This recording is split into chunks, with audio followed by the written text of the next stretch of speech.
Halo warga nobar yang udah akhir tahun, tapi kalau makan yang nemenin masih video nobar doang. Kayak apa kabarnya bebuantian berataan? Kembali lagi bersama Mang Tobi, sang pengangguran profesional yang kali ini akan membawakan film action Jejepangan tahun 2025 untuk membangkitkan hormon-hormon adrenalin menuju awal tahun baru. Mengisahkan tentang seorang remaja mantan narapidana yang bisa menumbangkan gangster Yakuza hanya dengan satu pukulan telak. Penasaran sebrutal apa tinjunya? So, tanpa berlama-lama lagi, siapkan mata, telinga, dan anu-anuan kalian semua. Mari kita nobar dan inilah Blazing Fish. Film dibuka dengan memperlihatkan seorang remaja bernama Akai yang baru saja masuk lapas remaja karena kasus perampokan. Baru saja login, Akai langsung bertemu dengan tahanan lain bernama Ikuto. Dia menduga Ikuto juga baru masuk sehingga berani mengajaknya berkenalan. Tapi saat ditanya kasusnya apa, Ikuto menjawab kalau dia melakukan semua kejahatan yang disebutkan oleh Akai. Hingga beberapa saat kemudian keduanya dihampiri seorang tahanan lain yang mukanya boros. Tapi jangan salah, gitu-gitu napi ini masih berusia 18 tahun dan merupakan murid sekolah Suzuran.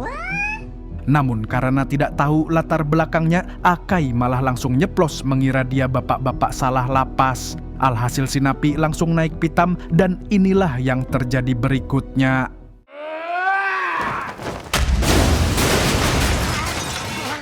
Tak disangka, Ikuto bisa membuatnya KO hanya dengan satu pukulan. Namun karena dinilai membuat onar, Ikuto langsung diseret oleh seorang sipir gondrong ke ruang isolasi.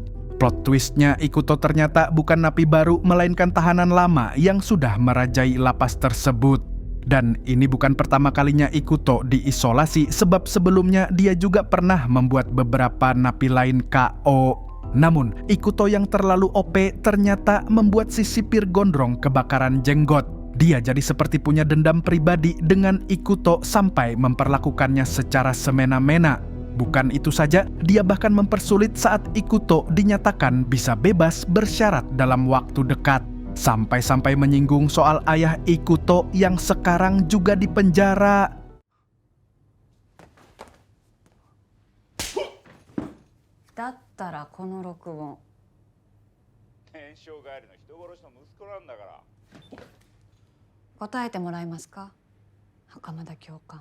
Tapi di samping itu, Akai dan Ikuto justru semakin akrab. Keduanya rutin menjalani agenda lapas bersama, mulai dari kegiatan harian sampai aktivitas pembinaan. Lalu pada suatu hari, lapas kedatangan tamu bernama Asakura. Dia adalah alumni lapas yang datang untuk memberi kata-kata motivasi. Beliau dikenal berhasil mengubah hidupnya menjadi pribadi yang lebih baik. Menurut informasi, Asakura merupakan mantan gangster yang terkenal kejam dan tidak mengenal belas kasihan. Setelah keluar dari lapas, dia mendirikan ajang seni bela diri bernama Breaking Down, yaitu sebuah arena yang memberi pengalaman gelut brutal sekaligus membuka jalan bagi siapa saja yang ingin menjadi petarung profesional. Meskipun hidup tidak semudah cocote motivator, tapi berkat bacotan Asakura, Akai dan Ikuto mulai tertarik untuk menekuni dunia gelut.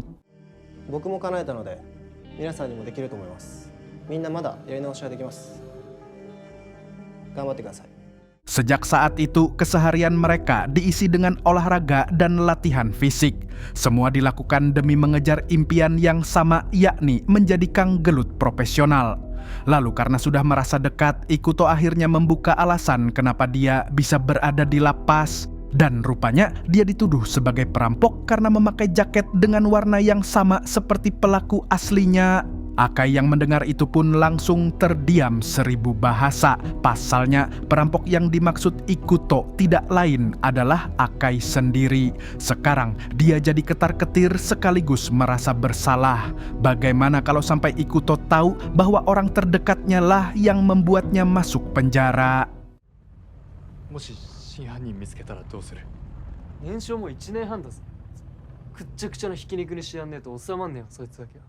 Singkat cerita, Ikuto akhirnya bebas setelah sekitar 1,5 tahun mendekam di barak Kang Dedi. Dia dijemput oleh ibunya ditemani Akai yang sudah lebih dulu mendapatkan bebas bersyarat. Namun sebelum pulang ke rumah, mereka mampir ke penjara lain untuk menemui ayah Ikuto. Karena selama 5 tahun ayahnya menjalani hukuman dan selama itu pula Ikuto tidak pernah menjenguk karena ia sangat membencinya. Lalu di sana terungkap bahwa ayah Ikuto dihukum karena difitnah melakukan pembunuhan. Saat itu dia dihubungi seorang karyawan yang tiba-tiba curhat dan menyatakan ingin mengakhiri hidupnya. Karena khawatir, sang ayah pun langsung tancap gas ke rumahnya. Tapi sayangnya dia terlambat karena karyawan tersebut sudah meninggoy akibat COD sama malaikat maut. Dan karena kebetulan Sidin berada di TKP, ayah Ikuto langsung dijadikan tersangka utama.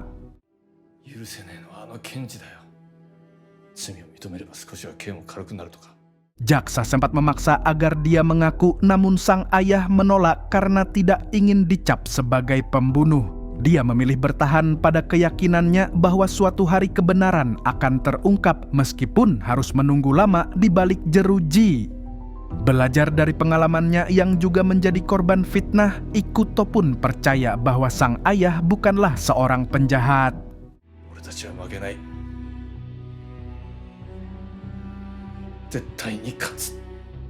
Keesokan harinya terlihat Akai dan Ikuto bekerja di sebuah pabrik las. Di sini Akai tampak bermalas-malasan karena menurutnya lebih enak rebahan dan jadi pengangguran profesional. Namun karena tetap butuh cuan, mereka pun tetap menjalaninya dengan setengah terpaksa. Saat waktu istirahat, mereka tahu-tahu didatangi geng jamet yang dipimpin oleh seorang pemuda bernama Jun tidak pakai jin.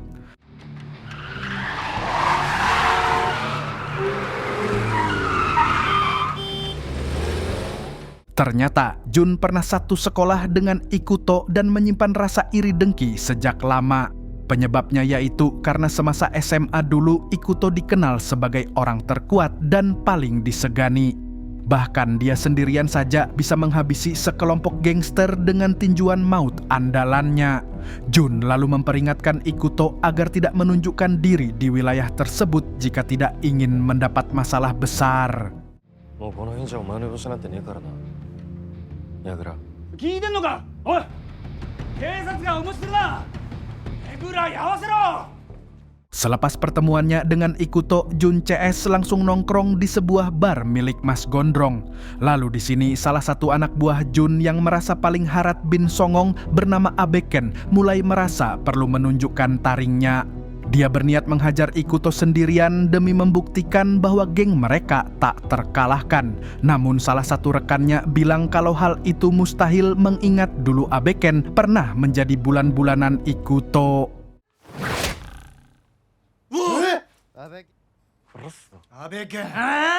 Di tengah ketegangan muncul seorang jamet lain bernama Bambang. Bambang bukan sembarang Bambang karena dia dikenal sebagai salah satu orang terkuat di lingkungan bar tersebut. Si Bambang-Bambang ini tidak menyukai tingkah Abeken yang gede bacot doang. Lalu suasana berubah memanas sampai akhirnya mereka pun gelut.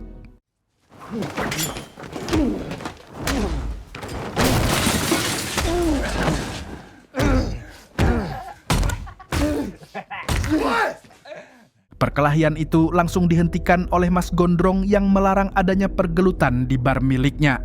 Dan uniknya mereka langsung kicep karena ternyata Mas Gondrong adalah mantan anggota Yakuza. Mas Gondrong lantas menyarankan Jun CS agar menyalurkan energi mereka ke turnamen Breaking Down daripada membuat onar dan meresahkan warga. Melihat brosur turnamen itu, Jun jadi teringat dengan masa lalunya bersama seorang wanita. Siapakah dia? Apa hubungannya dengan Jun? Nanti kalian akan tahu.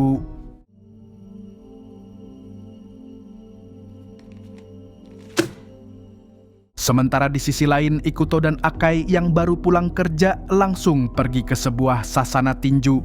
Di sana, mereka melihat seorang petinju amatir yang cukup tangguh. Rasa penasaran membuat Ikuto langsung menantangnya untuk buy one di atas ring. Selain itu, dia juga ingin menguji seberapa hebatkah kemampuan lawannya tersebut. Dan permintaannya pun segera dikabulkan oleh pelatih sekaligus pemilik sasana.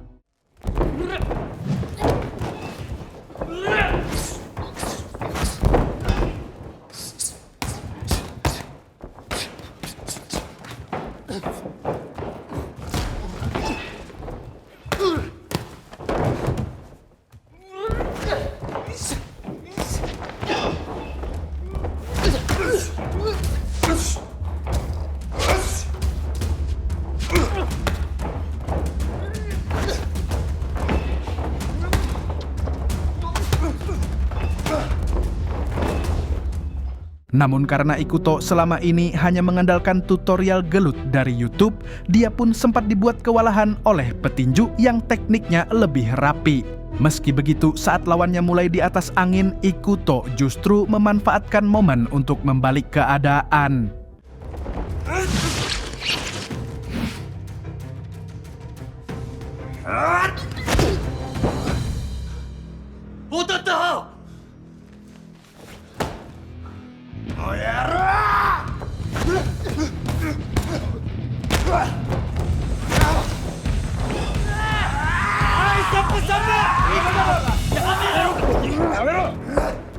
Hingga akhirnya setelah memenangkan pertarungan, Ikuto jadi tertarik untuk berlatih secara rutin di sasana tersebut. Tapi di zaman sekarang tidak ada yang gratis. Oleh karena itu, Akai dan Ikuto pun lebih semangat bekerja demi membayar latihan. Sepulang kerja, mereka rutin datang ke sasana tinju untuk berlatih.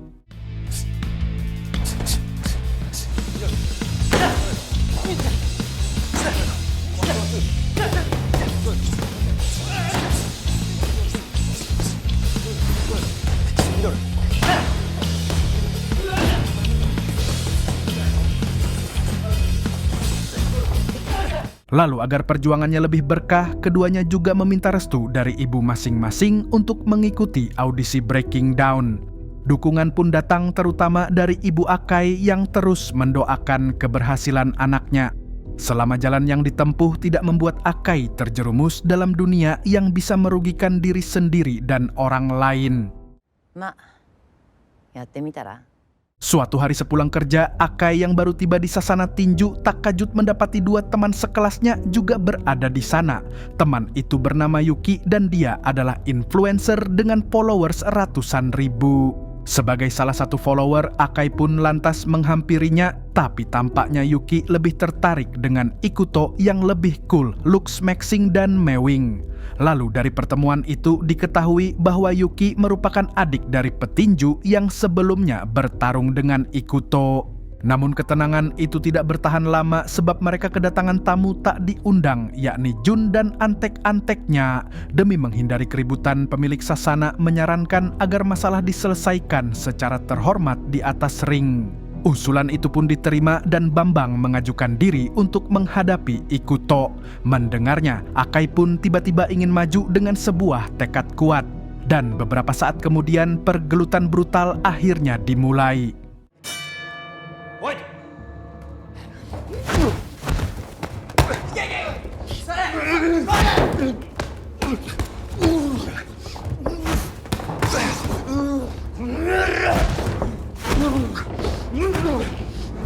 Naasnya, Akai dibuat kewalahan saat menghadapi Bambang yang kemampuan gelutnya bukan kaleng-kaleng. Tapi di tengah itu, Akai mengingat alasannya memilih menghadapi Bambang, yaitu karena dia ingin balas dendam sebab si Jamet merupakan penyebab Akai masuk ke barak Kang Dedi.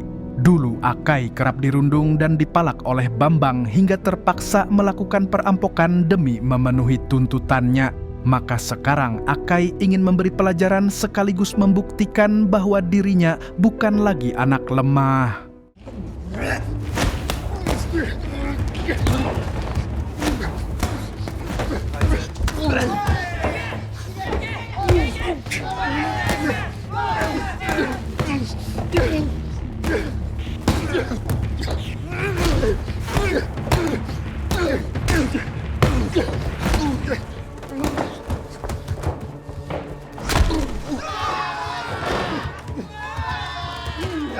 Namun di luar dugaan, Akai kembali dibuat kewalahan oleh si Bambang yang terus melancarkan pukulan tanpa ampun. Tapi meski begitu, Akai tidak menyerah begitu saja. Dia bangkit setelah teringat kembali penderitaan yang pernah dialaminya dan rasa tertekan yang memaksanya memilih jalan salah. Dan ingatan itu menjadi bahan bakar untuk dia tetap berdiri.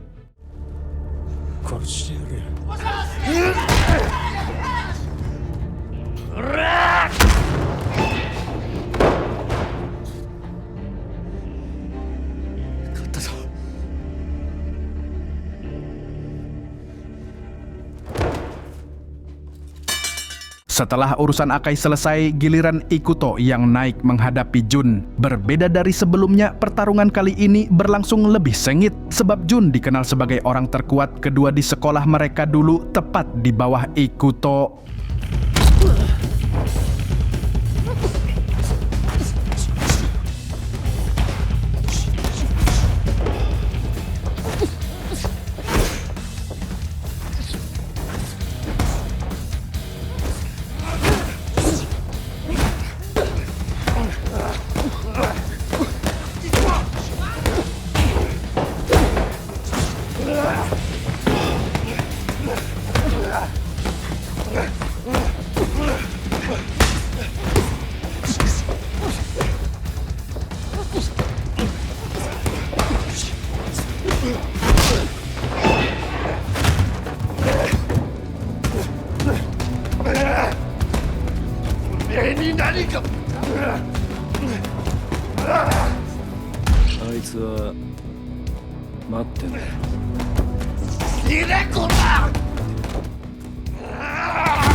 Adu fisik berlangsung brutal dan seimbang hingga pertarungan terpaksa dihentikan karena Yuki tidak tega melihat Jun babak belur. Lantas apa sebenarnya hubungan Yuki dengan Jun? Setelah Jun dan anteknya pergi, Yuki kemudian bercerita bahwa dia sebenarnya adalah mantan kekasihnya Jun. Dan menurut Yuki, Jun pada awalnya tidak sejamet itu. Sebagai orang yang jago gelut, Jun bahkan cenderung cupu dan pemalu. Namun setelah dikeluarkan dari sekolah, Jun perlahan berubah karena terbawa arus lingkungan. Ditambah lagi orang-orang sekitar lebih dulu menilainya buruk hanya karena dia merupakan anak dari mantan bos Yakuza.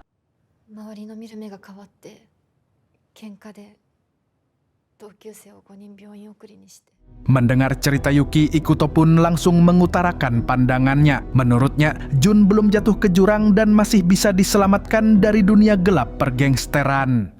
Singkat cerita, Akai dan Ikuto yang lolos seleksi administrasi kemudian pergi ke kantor Breaking Dawn untuk mengikuti tahap selanjutnya. Di tengah suasana gugup, tiba-tiba mereka dihampiri salah satu peserta bernama Joy. Sosok ini tiba-tiba ingin membicarakan sesuatu yang berkaitan dengan ayah Ikuto. Namun pembicaraan itu terpaksa tertunda karena seluruh peserta diminta berkumpul untuk mengikuti tahapan seleksi. Di sini, peserta yang dinyatakan lolos dipersilakan memperkenalkan diri di hadapan para juri. Saat giliran Ikuto, dia menjelaskan kepada Asakura selaku juri utama bahwa alasannya mengikuti turnamen bukan semata-mata soal karir, melainkan karena ingin bertemu langsung dengan Asakura selaku sosok yang cocoknya berhasil mengubah cara pandang Ikuto tentang hidup. Berbeda dengan Akai yang sejak awal memang berniat menapaki jalan sebagai petarung profesional. Di kesempatan yang sama, Joy turut memperkenalkan dirinya. Ternyata dia adalah seorang mahasiswi hukum sekaligus anak dari seorang jaksa. Masalahnya, jaksa tersebut adalah orang yang menyebabkan ayah Ikuto harus mendekam di penjara. Karena takdir mempertemukan mereka di tempat ini, Joy berniat menyelesaikan konflik itu di atas ring, seolah urusan orang tua bisa dilunasi dengan adu fisik anaknya.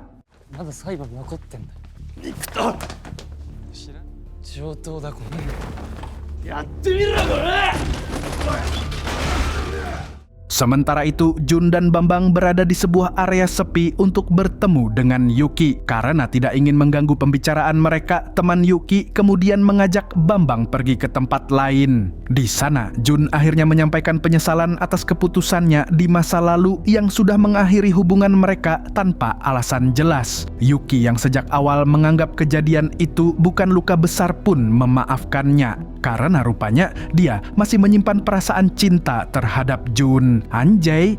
Yuki juga mengungkap tentang pandangan Ikuto yang membuatnya ingin berusaha mengembalikan Jun ke jalan yang benar.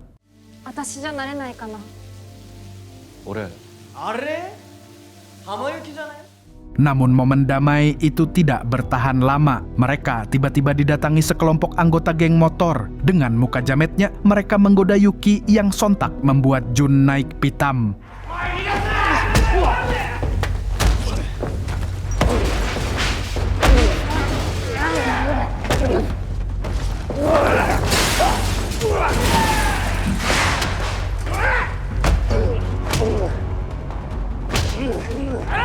Seketika Jun langsung tumbang dan dibawa paksa menuju markas geng motor tersebut. Di sisi lain, Yuki yang pergi mencari pertolongan langsung memberitahu Bambang bahwa Jun berada dalam bahaya. Lalu saat Bambang melihat siapa jamet yang menyeret bosnya, dia pun akhirnya sadar bahwa lokasi tersebut merupakan wilayah kekuasaan geng motor bernama Krishna. Tidak ingin mati konyol karena salah tempat berdiri, Bambang segera menghubungi rekan-rekannya. Namun naas mereka tidak menjawab teleponnya sehingga dia terpaksa mendatangi Akai dan Ikuto untuk meminta bantuan. Tapi karena nanti malam mereka akan mengikuti turnamen Breaking Down, Akai memilih menolak permintaan tersebut. Baginya, ada urusan yang jauh lebih penting daripada menyelamatkan musuh bebuyutan. Terlebih yang dilawan adalah gangster paling berbahaya di kota. Namun, Ikuto justru merasa tidak akan tenang jika membiarkan orang lain dalam kesulitan. Sikap ini akhirnya membuat Akai berubah pikiran dan memutuskan ikut pergi, meskipun hatinya belum sepenuhnya ikhlas.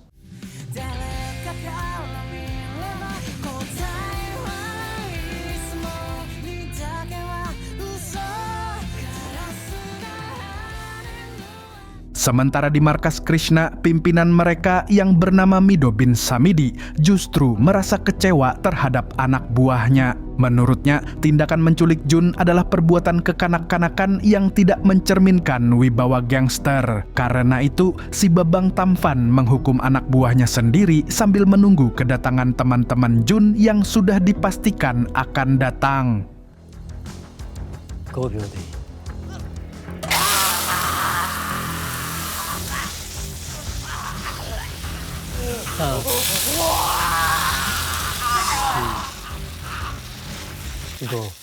Setibanya Ikuto dan kawan-kawan di lokasi, mereka langsung menyusun siasat untuk melawan geng Krishna. Jika dalam waktu 10 menit mereka tidak keluar, maka Yuki bisa melapor ke polisi. Lantas dengan kepercayaan diri setinggi langit, mereka langsung membabi buta menghajar siapapun yang menghalangi jalan.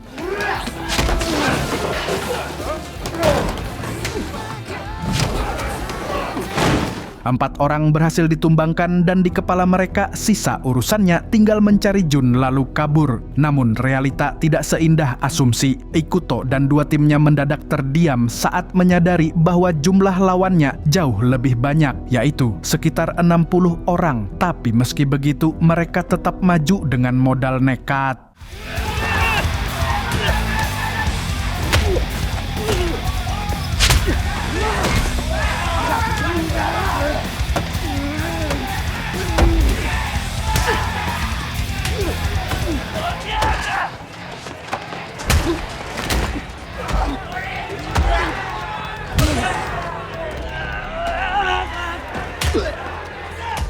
Di saat situasi makin terdesak dan Ikuto berhasil dilumpuhkan, tiba-tiba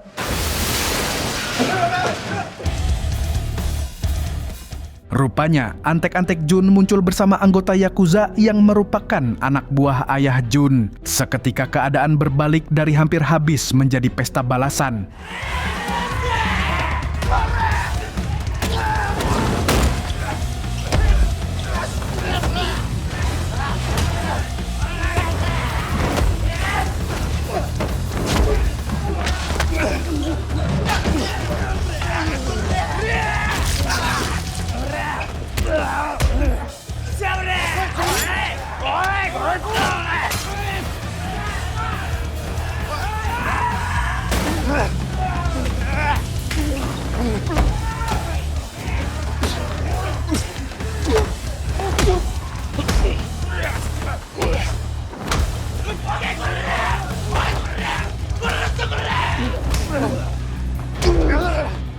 Sementara itu, Samidi yang sedari tadi hanya duduk manis akhirnya memutuskan untuk turun tangan.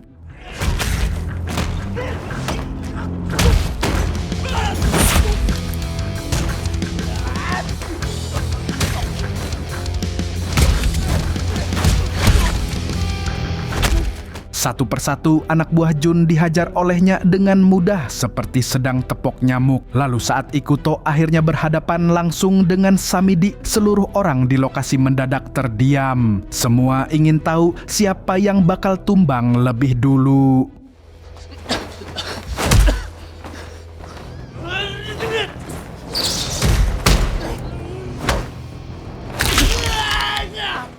Pertarungan pun berlangsung sengit. Ikuto benar-benar dibuat kewalahan karena lawannya jelas bukan kelas ecek-ecek. Namun, meski tangan kanan dan kakinya sudah cedera, dia tetap membulatkan tekadnya.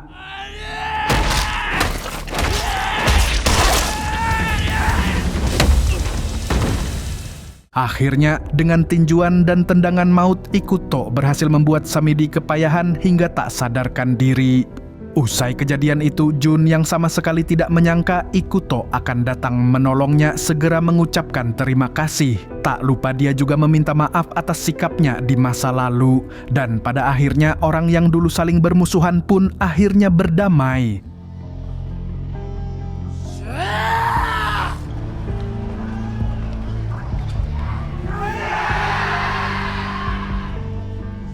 Seperginya Ikuto CS, anak buah Samidi langsung menyuruhnya untuk bangun. Ternyata dia hanya pura-pura KO karena merasa terkesan dengan perjuangan Genzi, terutama Ikuto. Samidi ingin melihat sejauh apa pemuda itu bisa melangkah dan apakah tekadnya benar-benar sekuat pukulannya. Sementara di sisi lain, Jun dan anak buahnya mengantar Ikuto ke lokasi turnamen Breaking Down. Setibanya di sana, Ikuto memohon kepada panitia agar Akai diizinkan bertarung menggantikannya, sebab kondisi Ikuto sudah tidak memungkinkan untuk naik ring.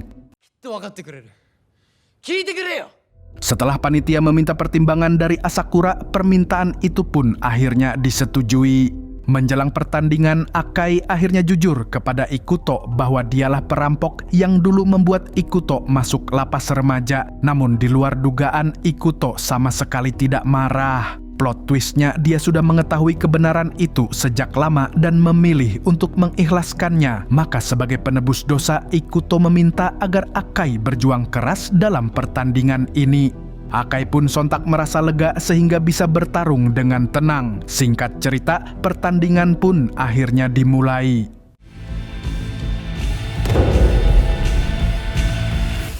Tamat, beneran ini bukan prank. Tapi di bagian kredit diperlihatkan Akai menang. Lalu ayahnya Ikuto akhirnya bebas dan kembali berkumpul dengan keluarga.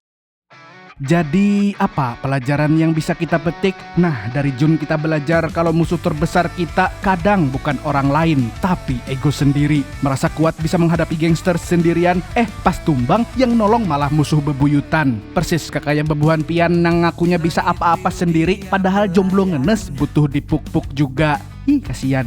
Tapi saya juga sih. Segitu dulu dari Mang Tobi, sang pengangguran profesional, mengucapkan sampai jumpa di video selanjutnya. Nah, kalau begitu Mas Yono, passwordnya dong. Burung gundul pamit dulu. Terbanglah tinggi si burung kuntul, bawa mimpi ke ujung dunia. Di sana ada cahaya gemerlap, menanti untuk kau jelajah.